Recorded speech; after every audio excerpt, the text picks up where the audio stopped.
வணக்கம். நம்முடைய யூடியூப் சேனலில் ஹிப்னாசிஸ் சம்மந்தப்பட்ட வீடியோக்களை தொடர்ந்து நாம் அப்லோட் பண்ணிட்டு வர்றோம். நம்முடைய நேயர்களில் நிறைய பேர் ஹிப்னாசிஸ் எப்படி வேலை செய்யுது, அதை பற்றி கொஞ்சம் தெளிவாக புரியும்படி சொல்லுங்க அப்படின்னு கேட்டிருக்கீங்க. அதை தான் இன்றைக்கி நம்ம பார்க்க போகிறோம். முதல்ல ஹிப்னாசிஸ் எப்படி ஒர்க் ஆகுது அப்படிங்கிறத தெரிஞ்சுக்கிறதுக்கு முன்னாடி வேக்சினேஷன், தடுப்பூசி எப்படி வேலை செய்யுது அப்படிங்கிறத நம்ம தெரிஞ்சுக்கணும். தடுப்பூசியா அப்படின்ற ஒரு கேள்வி வரலாம். தடுப்பூசிக்கும் ஹிப்னாசிஸ்க்கும் என்ன சம்பந்தம் அப்படின்ற கேள்வியும் வரலாம். தடுப்பூசிக்கும் ஹிப்னாசிஸ்க்கும் நேரடியாக எந்த சம்பந்தமும் இல்லை அப்படின்னாலும் இது ரெண்டுமே ஒரே ஒரு தத்துவத்தின் அடிப்படையில் தான் செயல்படுது. அது என்ன அப்படிங்கிறத நம்ம முதல்ல பார்க்கலாம். முதல்ல தடுப்பூசி எப்படி தயாரிக்கப்படுது. ஒரு வைரஸ், அந்த வைரஸ் ஒரு நோயை ஏற்படுத்துது அப்படின்னா அந்த நோய்க்கான தடுப்பூசி எப்படி தயாரிக்கிறாங்க அப்படின்றத பார்ப்போம். முதல்ல அந்த நோயை ஏற்படுத்தக்கூடிய அந்த வைரஸ் கிருமியை முதல்ல கலெக்ட் பண்ணுறாங்க. அப்படி கலெக்ட் பண்ணி அந்த வைரஸை அவங்க வலுவிழக்க செய்கிறாங்க. அந்த வைரஸ்னுடைய வீரியத்தை குறைச்சிட்றாங்க. இன்னும் சொல்ல போனோம் அப்படின்னா அது வெறும் ஒரு டம்மி வைரஸாக அது மாறிடுது.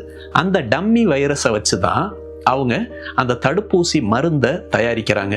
அந்த தடுப்பூசியை நாம் நம்முடைய உடம்புல இன்ஜெக்ட் பண்ணிக்கும் பொழுது அந்த வைரஸ் நம்ம உடம்புக்குள்ள நுழையுது. அப்படி உள்ள நுழையும் பொழுது நம்முடைய மூளைக்கு அந்த தகவல் சென்று அடையுது. மூளை உடனே சுதாரிச்சுக்குது. உள்ளுக்குள்ள புதுசாக ஒரு எதிரி வந்திருக்கான், இந்த எதிரியை நாம் காலி பண்ணணும் அப்படின்னு நம்ம உடம்புல இருக்கக்கூடிய இம்யூன் சிஸ்டம்க்கு, இன்னும் தெளிவாக சொல்ல போனோம் அப்படின்னா வெள்ளை அணுக்களுக்கு பிரெயின் ஒரு கமாண்டை கொடுக்குது. என்ன கமாண்டு கொடுக்குது அப்படின்னா, உள்ளுக்குள்ள ஒரு எதிரி வந்திருக்கான், அந்த எதிரியை நீங்கள் எல்லாரும் சேர்ந்து அழிச்சிருங்க, கொன்னுடுங்க அப்படின்ற தகவல் போகுது. மேலிடத்துலேருந்து வரக்கூடிய கமாண்ட் இதை நாம் ஒபே பண்ணி தான் ஆகணும். அப்படிங்கிறதுனால வெள்ளை அணுக்கள் எல்லாம் சேர்ந்து அந்த வைரஸ் கூட போராடி அந்த வைரஸை அழிச்சிருது. இந்த வைரஸ் கூட போராடின, சண்டை போட்ட, அந்த வைரஸ்களை கொன்ன அந்த அனுபவம் இருக்கு இல்லையா, அந்த அனுபவத்தை உடம்பு தனக்குள்ளேயே ஸ்டோர் பண்ணி வச்சுக்குது, ஒரு மெமரியாக ஸ்டோர் பண்ணிக்குது. இதை பயாலஜிக்கல் மெமரி அப்படின்னு சொல்லுவாங்க. ஒரு விஷயம் நம்முடைய பயாலஜிக்கல் மெமரியில் போய் ஸ்டோர் ஆயிடுச்சு அப்படின்னா அது நம்முடைய வாழ்நாளின் இறுதி வரைக்கும் நம்ம உடம்புலையே ஸ்டோர் ஆகும். ஒருவேளை இந்த தடுப்பூசி போட்டதுக்கு அப்புறமாக அந்த வைரஸ் நிஜமாலுமே நம்ம உடம்புக்குள்ளே நுழைஞ்சிருச்சு அப்படின்னா, இப்போ நமக்குள்ளே நுழைஞ்சிருக்கக்கூடிய வைரஸ் டம்மி வைரஸ் கிடையாது, ஆக்சுவல் வைரஸ், நோயை ஏற்படுத்தக்கூடிய வைரஸ். இப்போ அந்த வைரஸ் உள்ளே நுழையும் பொழுது மூளைக்கு அந்த தகவல் போகும். பிரெயின் உடனே அலர்ட் ஆகி நம்ம உடம்புல இருக்கக்கூடிய வெள்ளை அணுக்களுக்கு ஒரு கமாண்டை அனுப்பும், உள்ள ஒரு எதிரி வந்திருக்கான், அவனை காலி பண்ணிருங்க அப்படின்னு. இப்போ அந்த வெள்ளை அணுக்கள் உள்ள வந்திருக்கக்கூடிய எதிரி யாரு அப்படின்னு பார்க்கும்போது, இந்த வைரஸை பார்க்கும்போது, ஓ இந்த வைரஸ் தானா, இந்த வைரஸை தான் நம்ம ஏற்கனவே பார்த்துருக்கோமே, ஏற்கனவே ஒரு தடவை நமக்குள்ள வந்திருக்குல்ல, அது கூட நம்ம ஃபைட் பண்ணியிருக்கோம்ல, அதை கொண்டிருக்கோம்ல, அப்போ நமக்கு இந்த வைரஸ்னுடைய பிஹேவியர் என்னன்றது தெரியும். இந்த வைரஸை நாம் எப்படி அழிக்க முடியும் அப்படிங்கிறத தன்னுடைய பயாலஜிக்கல் மெமரியிலேருந்து அந்த எக்ஸ்பீரியன்ஸை நம்முடைய உடம்பு எடுத்துக்குது.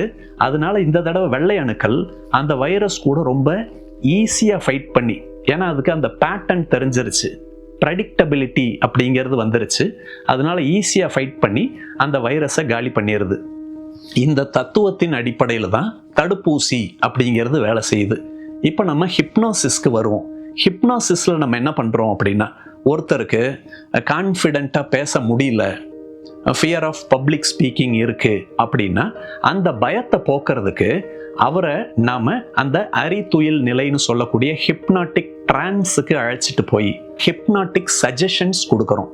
எப்படி சஜஷன்ஸ் கொடுக்குறோம் அப்படின்னா, நீங்கள் 4 பேர் முன்னிலையில் நிற்கிறீங்க, நின்று ரொம்ப கான்ஃபிடென்ட்டாக பேசிக்கிட்டு இருக்கீங்க. அப்படி பேசும் பொழுது உங்களுடைய பாடி லாங்குவேஜில் இருக்கக்கூடிய அந்த ஒரு கான்ஃபிடென்ஸை இப்போ நீங்கள் நோட்டீஸ் பண்ணுறீங்க, இப்போ நீங்கள் ஃபீல் பண்ணுறீங்க அப்படின்னு அவர் மேடையில் ஒரு கான்ஃபிடென்ட்டாக பேசும் பொழுது என்னென்ன அனுபவங்கள்லாம் அவருக்குள்ளே ஏற்படுமோ அது எல்லாத்தையும் ஹிப்னாட்டிக் சஜஷன்ஸாக நம்ம திரும்ப திரும்ப கொடுத்து அவருடைய மைண்டை கண்டிஷனிங் பண்ணுறோம். அப்படி கண்டிஷனிங் பண்ணும் பொழுது இது எல்லாமே அவருடைய சப்கான்ஷியஸ் மைண்டில் போய் ஸ்டோர் ஆயிரும்.